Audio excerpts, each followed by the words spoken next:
This video is brought to you with the support of TrueFire. Practice smart and play hard with TrueFire.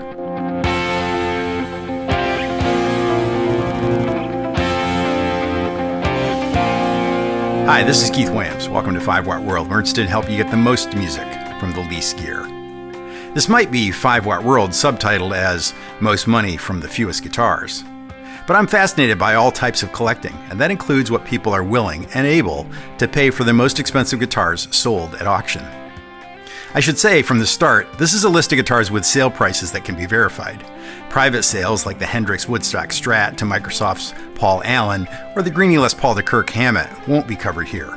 These are the guitars that have been very publicly auctioned for very big money. It's a great list, so stay tuned. If you like this style of video, be sure to subscribe. And to support what we do, grab a t-shirt, hoodie, or a 5 Watt World Barber Collaboration overdrive pedal. To become an even bigger part of 5 Watt World, sign up for the Friends of 5 Watt on Patreon. There's a friend level to suit any budget. And if you've always wanted to have your own YouTube channel but didn't know where to start, buy my YouTube Mastery for Musicians course. Number 15. Jeff Beck's Anoushka Fender Stratocaster. On January 22, 2025, Christie's of London sold many of the pieces from guitar icon Jeff Beck's collection. Included in that auction was Beck's Fender Custom Shop Stratocaster nicknamed Anoushka. Though known for having a signature model initially released around the same time, this favorite guitar of Beck's had been hand-built for him by master builder J.W. Black in 1993. It became Beck's main guitar on stage for all the decades that followed. The Olympic white guitar sported a rosewood fingerboard neck with LSL roller nut as it would appear on his signature model in both versions that came later. An interesting side note is that the auction listing included an extra custom shop body and maple board neck. It seems that the hot rod car building and guitar tinkerer Beck would swap out the parts along with different pickup loaded pickguards based on how he was feeling at the time. Good to know that even the greatest among us are infected by mod fever. This is the only non-vintage guitar on our list. Christie's sold the guitar to an anonymous buyer for $1,254,045. Number 14. George Harrison's Resonette Futurama. Lusting after the Fender Stratocaster his hero Buddy Holly played, 16-year-old George Harrison could neither find nor afford a Strat. So on November 20th, he bought on layaway, or as they say in England, hire purchase plan, a Futurama for just £59 from Frank Hesse's music store in Liverpool. The Futurama was a crude Stratocaster copy built in Czechoslovakia. It sported 3 single-coil pickups and 3 switches for turning the pickups on and off. It included a crude tremolo with a cover that would have inhibited palm muting at the bridge. He'd used the guitar throughout the formative time of the Beatles, playing the guitar at both gigs in Hamburg, Germany, and at Liverpool's Cavern Club. The many hours of cramped and smoky gigs, sometimes lasting 6 hours, would create the unique chemistry that would carry the Beatles on for the life of the band. You can hear the Futurama's unique voice on many of the earliest Beatles recordings. My Bonnie, which was released under the pseudonym Tony Sheridan and the Beat Boys, along with Cry for a Shadow, that showcased Harrison's growing skills on lead. In 1964, Harrison donated the guitar to a fan magazine competition, an early example of George's generosity in gifting guitars throughout his life. The guitar was sold by Julian's Auction House at an event in Nashville on November 20th, 2024. It was estimated to sell for around $800,000 when it was listed, but when sold at auction, it became the first Beatles electric to crack the $1 million mark, selling to an unnamed buyer for $1,270,000. Number 13. Eric Clapton's 1964 The Fool Gibson SG. Clapton's 64 SG made its debut with Cream in March of '67. He used the guitar on most of Cream's recordings and live shows, including the live album Disraeli Gears, until he switched to his Gibson Firebird 1 in June of '68. Starting life as a standard Cherry SG, the guitar was painted by the Dutch artist collective named The Fool as a part of a promotional idea by Cream's manager. From that point forward, the guitar took on the name of the artist. The Fool was Clapton's voice after 2 subsequent burst Les Pauls were stolen in the earliest days of Cream's rehearsals. For more on the Fool guitar, see my SG Players That Changed the World video. Along with Clapton's teased-out afro, the Fool became the symbol of the psychedelic summer of love in '67. It's the guitar in which Clapton cooked up his famous Woman tone, known for its warmth and rich harmonics that he used on White Room, I Feel Free, and Sunshine of Your Love. Julien's Auctions sold the Fool to famous guitar collector James Irsay in one of their Played, Worn, and Torn auction events in November of 2023 for $1,270,000, making it the most expensive Clapton guitar sold so far. Number 12. Elvis Presley's Sun Sessions 1942 Martin D18. Elvis used many guitars, but none is more iconic than his 1942 Martin D18. Elvis bought the guitar in January of '55, trading in his Martin 0018 for the D18 at OK Houck Piano Company in Memphis. He used it for the recordings at Memphis Sun Studios until 1956, when he traded in for a D28 at the same store. He also had the store apply adhesive letters to the top of the D18 spelling out Elvis on the body, though the S has long ago fallen off. That's All Right Mama, Blue Moon of Kentucky, and Good Rockin' Tonight were all recorded on that guitar. It is this 1942 D18 that we think of from all those earliest performances by and photographs of the king of rock and roll. The guitar had previously been sold by Christie's back in 1993 for $152,000 and had then spent years on display at the Rock and Roll Hall of Fame in Cleveland, Ohio. In 2020, in an unusual auction twist on this list, the guitar was expected to sell for as much as $3 million, but in the end sold to an undisclosed buyer for just $1,300,000. Number 11. Jeff Beck's 1954 Oxblood Les Paul. I think all guitar players are haunted by the grainy cover of Jeff Beck's Blow by Blow album, and the Les Paul shown there. Like most, I'd always assumed the guitar was black, but it was in fact Beck's modified 1954 Les Paul that had been refinished in Oxblood brown. The sale is particularly poignant given that Beck retired the guitar over 50 years ago. But that haunting image of Blow by Blow was burned into our memories, staring down at the album cover as Beck played Because We've Ended as Lovers. Let's talk about the things we know for sure. It started life, as all Les Pauls did in 1954, as a gold top with a pair of P90s. At some point, the guitar suffered a headstock break. The neck was slimmed down, it was refinished in dark red-brown color, pots, caps, and wiring were swapped out, and Shaler tuners replaced the original Klusons. We know he used it from the early gigs with Beck, Bogart, and Appice, and played it guesting with such greats as Stevie Wonder, Billy Preston, and the Rolling Stones. And most importantly, perhaps, played that guitar along with others on the seminal Blow by Blow album. Most agreed that he bought the guitar at Strings and Things in Memphis while on tour, likely on November 7th, 1972. Later, after suffering another headstock break, went in for repairs, Beck had Gordon Wells replace the neck with one more suited to the size of an original 54. This was in the mid-70s, and the guitar was retired soon thereafter, played on occasionally but essentially laying in a case waiting. And in 2008, the Gibson Custom Shop dusted it off and measured and probed the guitar to make a limited run of 50 signed and aged guitars, and then further run of 100 unsigned guitars. Understandably, Christie shared what might be gathered of its history without pretending to know the whole story. All they really had to say was that, quote, the heavily modified 1954 Les Paul was immortalized on the cover of his groundbreaking 1975 album, Blow by Blow, and the rest is history. On January 22, 2025, it set the record for the most expensive Les Paul ever sold at auction, selling for $1,329,335. Number 10. Kurt Cobain's 1993 Fender Mustang Skystang 1. Famously hard on his guitars, the Skystang 1 was one of 10 that Cobain had ordered from Fender in July of 1993. This particular guitar is marked with the date of Nirvana's final show with Cobain at Terminal 1 in Munich, Germany on March 1, 1994. This wonderful mashup of Fender designs was used heavily during that show, having become the Nirvana guitarist's main guitar for the majority of the In Utero tour. The guitar was built at Fender's Japanese production partner, Fujigen's facility. Custom shop luthier Scott Zimmerman built the necks in Japan because the U.S. custom shop was not producing any left-handed models at the time. He had built the necks on Cobain's first Jag Stangs, so he was tapped to build this batch of necks in Japan as well. The custom guitar had a Seymour Duncan Jeff Beck model humbucker in the bridge and a stock Japanese Mustang single-coil pickup in the neck.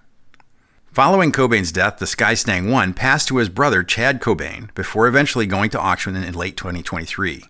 The guitar was purchased by Japan-based businessman Mitsuru Sato for $1,587,500, completing the circuit to the country where it had begun.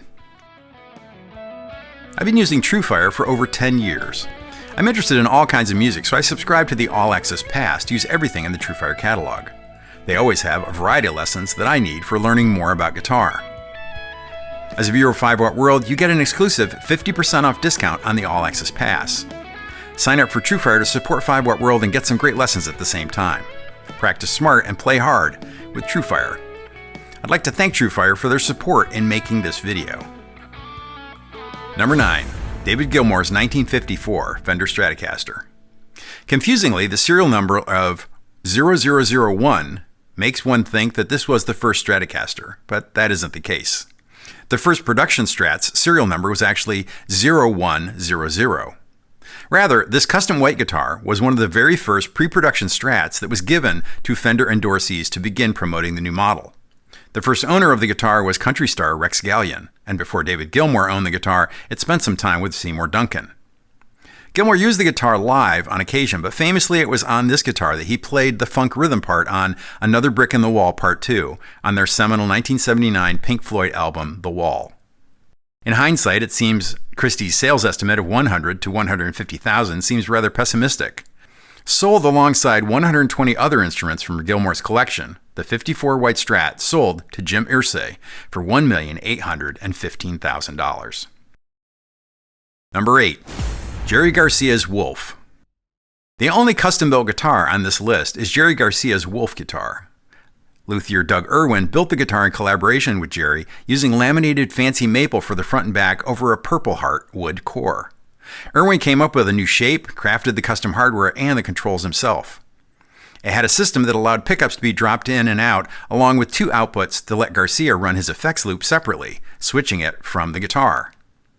The guitar most associated with Garcia, it was the lead item in the Grateful Dead auction in 2017 that raised over $3 million for the civil rights charity, the Southern Poverty Law Center. The Wolf guitar was purchased by Brian Halligan, co-founder and CEO of HubSpot, for $1,900,000. Number 7. John Lennon's Gibson J160E. One of the most iconic instruments used by the Beatles was certainly the pair of Gibson J160E acoustic electric guitars they had. They were purchased by Beatles manager Brian Epstein at Rushworth's Music House in Liverpool on September 10, 1962. Interestingly, it isn't clear that John and George knew what they were getting. It seems they'd come away from their time in Germany smitten with Tony Sheridan's ES-175, a guitar that they thought of as acoustic electric, and they may have thought that's what they were ordering. Whatever the case, the Beatles put them to immediate use, using them to write and record most of the acoustic Beatles songs in 62 and 63, including I Want to Hold Your Hand and their first #1 US hit, Love Me Do. The boys both recorded the guitars with microphones and running the electric output from the onboard P90 pickup straight into their Vox amplifiers. Lennon's guitar had been stolen after the Christmas concert in 1963. Lennon replaced it and continued to use J160Es for the rest of the Beatles' career. For all these reasons, it was no surprise when it sold at Julien's auctions in November of 2015 to an anonymous bidder for the then record-breaking $2,410,000. Number 6. The Reach Out to Asia Fender Stratocaster. This is the only guitar on this list that wasn't owned by a musical star. The Reach Out to Asia Fender Stratocaster was auctioned as a fundraiser organized by Bryan Adams for victims of the 2004 Indian Ocean tsunami. It started life as a simple made-in-Mexico standard Strat, which at the time was selling for about $350 retail. It was then signed by a myriad of famous players, including Mick Jagger, Keith Richards, Eric Clapton, Brian May, Jimmy Page, David Gilmour, Jeff Beck, Pete Townsend, Mark Knopfler, Ray Davies, Liam Gallagher, Ronnie Wood, Tony Iommi, Angus and Malcolm Young, Paul McCartney, Sting, Ritchie Blackmore, and Bryan Adams. None of the artists had ever played the guitar. It simply served as the canvas for the support of the many artists involved. The guitar was auctioned off in Qatar in 2005, selling to Sheikha Mayasa Al Thani for $2,800,000. Number 5. John Lennon's Help 12-string Framus Hootenanny. The second John Lennon guitar on this list is his Framus Hootenanny 12-string. Having gone missing for 50 years, the guitar was found in the back of an attic.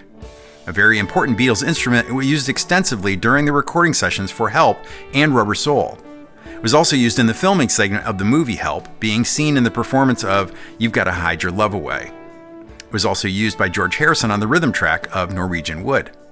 Julian's auction house was very excited and optimistic, hoping it might surpass the price of the number one guitar on this list, but in the end it sold for much less, selling to an anonymous buyer in May of 2024 for $2,850,000, making it the most expensive Beatles guitar sold to date. Number 4. Eddie Van Halen's Hot for Teacher, Kramer. Any Eddie Van Halen guitar going on the block is going to generate a lot of buzz, and this was no exception. So not surprising that the Hot for Teacher Kramer guitar far exceeded its original auction estimate sale price of $1 million. The striped and battered Paul Unkert built guitar was one of Van Halen's primary instruments from 83 to 84, and notably is featured in the Hot for Teacher music video. It has a 22-fret bolt-on maple neck, single Seymour Duncan humbucking pickup, single volume knob, and a Floyd Rose tremolo. It was a simple yet magical rock machine. The guitar came to auction as most do, the long way around. Eddie gifted the guitar to Greg Emerson, the band's drum tech at the time of his retirement. Emerson later passed it on to his nephew, who subsequently sold it to Neil's Music in Huntington Beach, California, who then sold it to the pre-auction owner. Few of Van Halen's guitars have been released for sale, and it isn't likely that we'll see another one of this magnitude under the block anytime soon. The guitar was shipped to an unnamed bidder along with the following: a letter of provenance from Paul Unkert, a signed photo from Eddie Van Halen, its original case, and the straitjacket and white gloves worn by Eddie in the music video. Sotheby's sold the guitar on April 18, 2023 to an undisclosed buyer for $3,932,000. Number 3. David Gilmour's Black Strat. I've made an entire video on the history of this guitar. It's that important. In that video, I outline in detail the long history of David Gilmour's Black Strat as it was described by his guitar tech of over 40 years, Phil Taylor, in his book of the same name. Originally purchased at Manny's Music in New York, the 1968 model had come from the factory with a sunburst finish, but had been refinished in black before Gilmour bought the guitar in 1970. It originally had a big headstock, maple neck, but throughout the 70s, Gilmour swapped between two 50s necks, one with a rosewood and one maple, with the soft V profile he preferred. Over the ensuing decades, pickups, tuners, pots, tremolo, and pickguard were all swapped out, to the point that by most accounts, the only original part of the guitar at the time of the auction was the body, selector switch, and bridge plate. As Gilmour's number one guitar from 1970 to 1986, he used it for all of Dark Side of the Moon, and particularly on Money. And of course, it is the guitar he used to play the solo on The Wall's Comfortably Numb, widely considered to be one of the greatest guitar solos ever recorded. Despite all the part swapping, or perhaps in part because it illustrates Gilmour's endless pursuit of tone, the Black Strat is Gilmour's most iconic instrument. It was sold by Christie's Auctions in June of 2019 to noted collector Jim Irsay for $3,975,000. Number 2. Kurt Cobain's Smells Like Teen Spirit Fender Mustang. What does it take for an instrument to become embedded in rock history? It seems that the answer can be one particular moment on film, relived over 1.5 billion times to date. That's the number of plays Nirvana's Smells Like Teen Spirit video has been viewed on YouTube. The guitar made its video debut on September 29, 1991 on MTV's 120 Minutes show. Interestingly, by most reports, it wasn't even one of Cobain's favorite guitars. Apart from its starring role in the video that forever changed rock music, it was only brought out on rare occasions live. On one such occasion, the 1968 Lake Placid Blue Mustang was used by Cobain to smash up a mixing console at Nirvana's Tree Club concert in Dallas in '91. But the guitar was put back together, appearing again at the band's '93 Hollywood Rock Festival set. When it was announced that the Cobain Smells Like Teen Spirit Mustang would be hitting the block with an auction estimate of only $800,000, many looked on in disbelief. As expected, it absolutely shattered the conservative figure and ended up fetching almost $5 million. Julian's Auctions sold the guitar in May of 2022 to Jim Irsay for $4,550,000. And number 1, Kurt Cobain's Martin D18E. And how to explain the price paid for the number 1 guitar on this list. Sold in the summer of 2020, smack in the middle of the COVID world lockdown. Perhaps the circumstances in the world added focus to the transient nature of things, or it made us all that little bit more wistful for youthful moments of optimism. Whatever the reasons, it all added up to Kurt Cobain's Martin D18E smashing all previous records for a guitar sold at auction. Cobain had used the guitar on the MTV Unplugged show in 1993, cementing it into everyone's memory as being Cobain's guitar. Originally purchased by Kurt in 1992 at Voltage Guitars in Los Angeles for $5,000, the D18E was already a rare guitar. It was one of Martin's earliest attempts to get a piece of the then new electric guitar market. The guitar was number 7 of just 302 made, according to Julian's auction. The guitar originally came equipped with 2 de-armament pickups. Kurt didn't like the sound of the de-armaments with his bronze-wound strings, so he had the guitar also fitted with the additional Bartolini soundhole pickup that he'd been using in his Epiphone Texan. After Cobain's death, the guitar passed to his daughter, Frances Bean, who kept it in a vault in Seattle along with Kurt's other belongings. It then passed to Bean's ex-husband as part of their divorce settlement, and then was passed to Julian's for auction. The guitar was sold in May of 2020 to Australian entrepreneur and founder of Rode Microphones, Peter Friedman, for $6,100,000, smashing all previous records and making it the most expensive guitar to ever sell at auction, at least at the time of this video. And that's our list. I think most of the buyers on this list are trying to capture a moment in music history, saving the instrument for generations to come, and holding on to the inspiration they'd found in the music of those artists to begin with. I want to thank everyone that stopped by the online store and grabbed some merch or a 5-watt World Barber Electronics Collaboration overdrive pedal. You keep the channel going. And in particular, I need to thank the Friends of 5-Watt on Patreon. It's the guitar community I've always wanted. You're all 5-Watt World. I just make the videos. If you enjoyed this video, hit the like button, and if you haven't subscribed yet, go ahead and hit that too. Thanks for hanging with me until the end. Until next time, I'm Keith Williams. Thanks for being a part of the 5-Watt World.